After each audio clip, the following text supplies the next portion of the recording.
tener claros las reglas básicas de validez y de existencia de los contratos y para después empezar a hablar de los requisitos del Código de Comercio con respecto a las firmas electrónicas. Creo que lo primero que se tiene que aclarar es que las firmas electrónicas, como cualquier otra firma, son un mecanismo de manifestación de la voluntad de una persona. Es decir, es la parte final de un proceso anterior que involucra negociación intercambio de posturas o de ofertas, en muchos casos, para llegar a una conclusión y cerrar un acuerdo, ¿no? Que es lo que constituye un contrato. Y la forma de indicarle al mundo exterior que estás de acuerdo con esos términos es firmando. Siempre ha sido de esa forma, la firma electrónica no es distinta. Entonces es una fase final en el proceso de negociación y creación de actos jurídicos, en este caso de contratos. Por eso es importante saber cómo nacen, ¿no? Independientemente de la tecnología que tú utilices, siempre tienes que ser cuidadoso de que o sabedor de que esas tecnologías pueden pueden verse afectadas por principios generales de derecho y por reglas generales, ¿no? Que son siempre aplicables.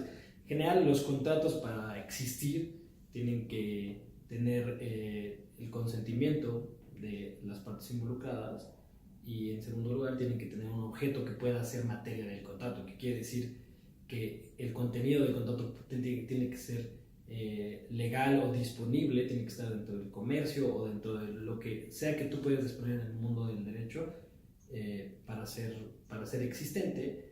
En un segundo plano, un contrato para ser válido tiene que tener 4 elementos muy conocidos, fundamentales, que son ausencia de vicios en el consentimiento, un objeto o fin que sea lícito, la forma que establece la ley y las partes tienen que tener la capacidad legal para contratar. Esos elementos nunca te vas a salvar y así tengas el mejor certificado del universo. Si alguno de esos elementos tiene un problema, vas a tener un problema desde un punto de vista legal. Una de las preguntas más comunes por parte de las empresas que quieren empezar a utilizar este tipo de dispositivo es acerca de la aplicabilidad del Código de Comercio. Por ejemplo, un ejemplo muy preciso es el caso de las desarrolladoras inmobiliarias. Lo que te dicen es que todos sus contratos son de naturaleza civil y no entienden o no saben de qué manera pueden aplicar las disposiciones del Código de Comercio cuando es algo de materia mercantil, ¿no? Entonces, ¿qué opinión tienes ahí? Es muy relevante la pregunta porque es un problema real y es una duda que tienen muchos comerciantes en general, tienen muchos empresarios, emprendedores.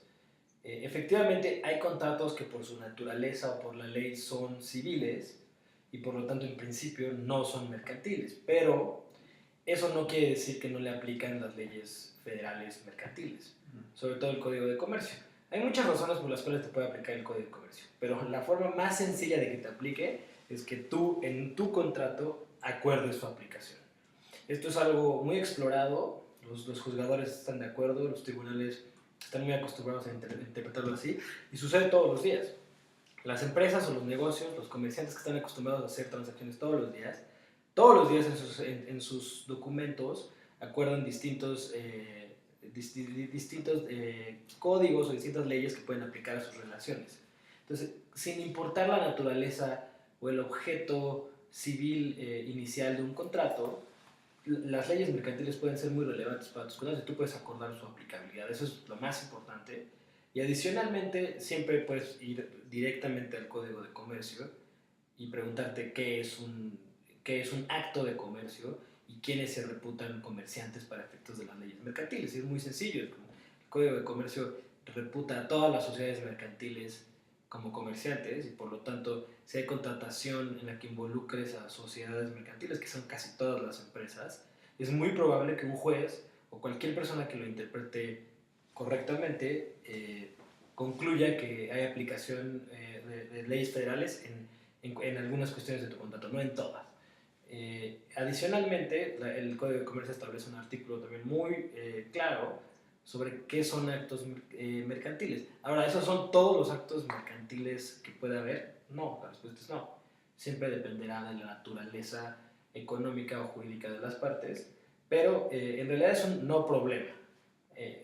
Es decir, si hay un contrato de naturaleza civil, ¿le puede aplicar leyes mercantiles? Sí. Además, es importante hablar de la concurrencia de competencias entre los tribunales civiles y mercantiles, locales y federales. Al final del día lo va a ver el mismo juez. Tu mismo juez civil lo va a resolver y está acostumbrado a aplicar estas normas. La aplicabilidad de las leyes mercantiles es muy variada, te puede aplicar por muchas razones y en general es un problema fácil de resolver simplemente por ver exactamente qué es lo que alguien acordó en un contrato.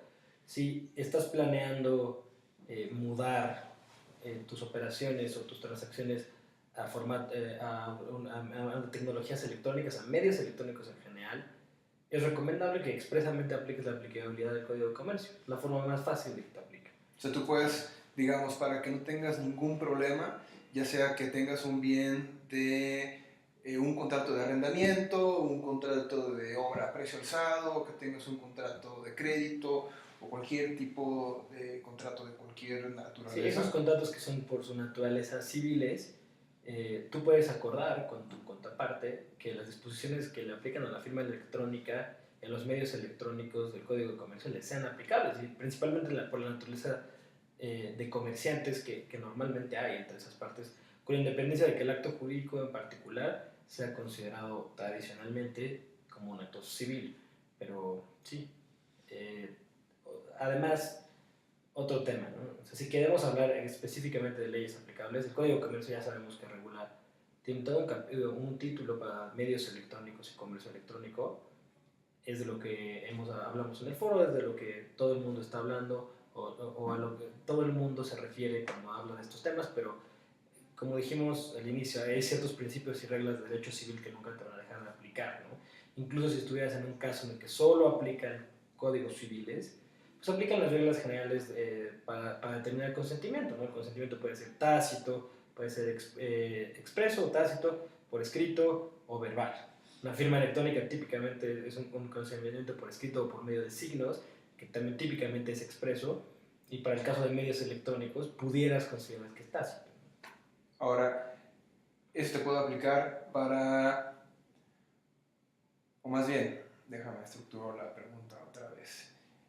Si estuviéramos hablando de cualquier tipo de contrato en cualquier jurisdicción, ya sea que su código civil local no te reconozca expresamente una firma electrónica, en asuntos laborales, en asuntos para alguna financiera o para cualquier otro tipo de industria, en conclusión, si tú lo acordaste en el contrato, entonces sí te es aplicable.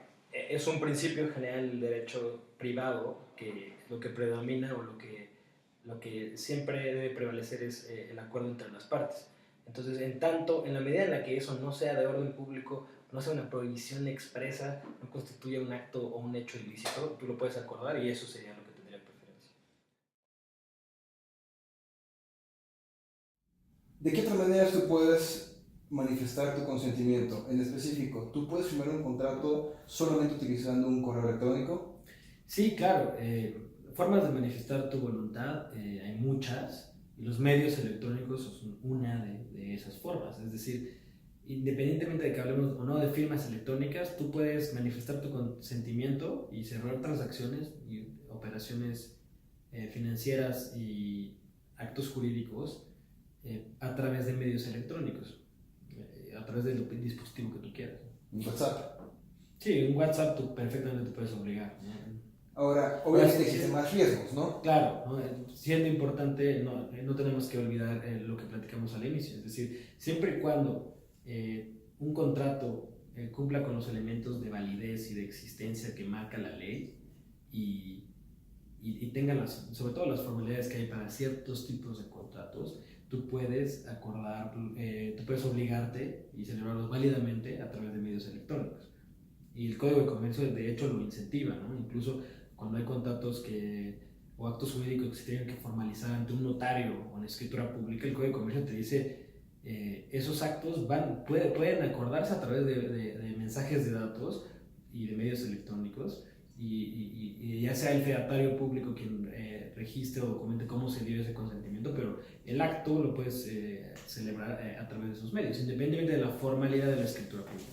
Ahora, algo más controversial que es el tema de los pagarés. Claro. Hacer un título de crédito. Y esto es muy interesante porque obviamente hay muchísimas empresas que tienen que firmar de manera masiva pagarés, en específico todas las financieras. Claro. Y es una herramienta que sí les interesa. Sí, el pagaré es el título de crédito más usado, más que el cheque, ¿no? En México todavía se usan mucho los cheques, pero el pagaré es el título de crédito por excelencia. Y entiendo por qué hay muchas dudas al respecto. Para ser claro, la Ley General de Títulos y Operaciones de Crédito establece unos requisitos muy claros sobre qué constituye un pagaré. Y dentro de esos requisitos no está que conste en un medio impreso y a través de una firma autógrafa. Entonces, un título de crédito puede ser válido a través de medios electrónicos o se puede firmar electrónicamente con firmas electrónicas. La respuesta es sí, y sí es válido. Mucha gente ni siquiera se da cuenta, pero ya celebra títulos de crédito electrónicamente todos los días, ¿no? Muchos contratos muchos bancos, expiden sus vouchers en formato de título de crédito de pagaré, y mucha gente ya solo firma a través de un NIP, ¿no? Firma electrónicamente. Cuando compras sus pagarés. Exactamente, desde una televisión hasta pagar una comida. Ahora, eso es un tema, y otro es documentar un pagaré para que ampare el crédito que te otorgaron para tu casa, ¿no? Si ese es todo tu patrimonio, es muy importante para ti tener ese pagaré y resguardarlo y sentir que el banco se lo llevó en original y que tú tienes una copia, etc. Porque hay una relación de valor mucho más fuerte que pagar una transacción común y corriente, ¿no? Entonces, podemos decir que las partes determinan el nivel de seguridad que quieren utilizar. Exactamente. Para la transacción. Como siempre ha sido, ¿no? Así que como con la firma autógrafa, como con los medios impresos, la firma electrónica y los medios electrónicos tienen la misma susceptibilidad de ser afectados por factores externos, ¿no? Tienen más o menos los mismos riesgos desde puntos de vista de consentimiento, de formalidad, de validez de los actos jurídicos, y cada una de las partes, sean un ciudadano común y corriente o sean comerciantes o empresarios financieros muy acostumbrados a cerrar transacciones todo el tiempo, deben tener un nivel de confort con el riesgo que toman en ciertas transacciones. Regresando al tema de los pagarés, para ser súper claros, las instituciones financieras documentan créditos de montos muy altos, digamos $100 millones a través de pagarés. Lo que les da tranquilidad es que todos se junten en una reunión de cierre y en ese pagaré se entregan originales y en papel seguridad muy bonitos, firma autógrafa, la firma la persona con más facultades de un banco o con un puesto muy senior, en facultades ya bastante más importantes dentro de una institución, y eso es lo que les da confort, porque son $100 millones, $1,000 millones. Si tú estás firmando una comida de 100 pesos, de 300 pesos, 500 pesos, pues es mucho, el nivel de riesgo que estás acostumbrado a aceptar es mucho más bajo. No quiere decir que no sea válido, podrías hacerlo. Si un banco implementa un sistema con el que se siente muy cómodo para autentificar las firmas electrónicas o para certificarlas, perfectamente podría institucionalizar todos sus pagarés o solicitar que sus acreditados le otorguen pagarés a través de medios electrónicos y de firmas electrónicas. Una forma de reducir el riesgo, de mitigarlo, es establecerlo de cierta cantidad de operaciones, ¿no? Digamos, todas las operaciones que yo celebre de 1,000 a 100,000 pesos se pueden documentar a través de pagarés electrónicos. Perfectamente válido, ¿no? Hay operaciones con mucho más riesgo que quizá no importa ir a la forma más tradicional y sentarte, imprimir tu hoja bonita y dejar tu título de crédito resguardado en una caja de seguridad, ¿no? Y ahora, en tu experiencia trabajando en un despacho como Juan Knight o los otros despachos donde tú hayas trabajado, ¿cómo crees que te ayudaría firmar de manera electrónica en tu trabajo del día a día? Ayudaría en muchas áreas que son más o menos detectables dependiendo de las necesidades de tu cliente, pero un área en la que es fundamental, que podría haber eficiencias, es en el día a día corporativo de las sociedades mercantiles. Las sociedades mercantiles están obligadas a llevar libros corporativos donde documentan quiénes son sus accionistas, las variaciones de su capital, las asambleas que toman, las resoluciones que adoptan.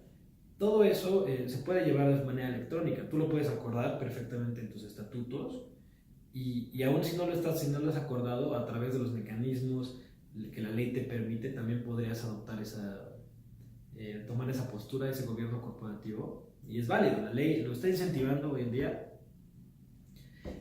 no del todo, pero no lo prohíbe, lo cual es fundamental, y ya sabemos que es legal, es válido.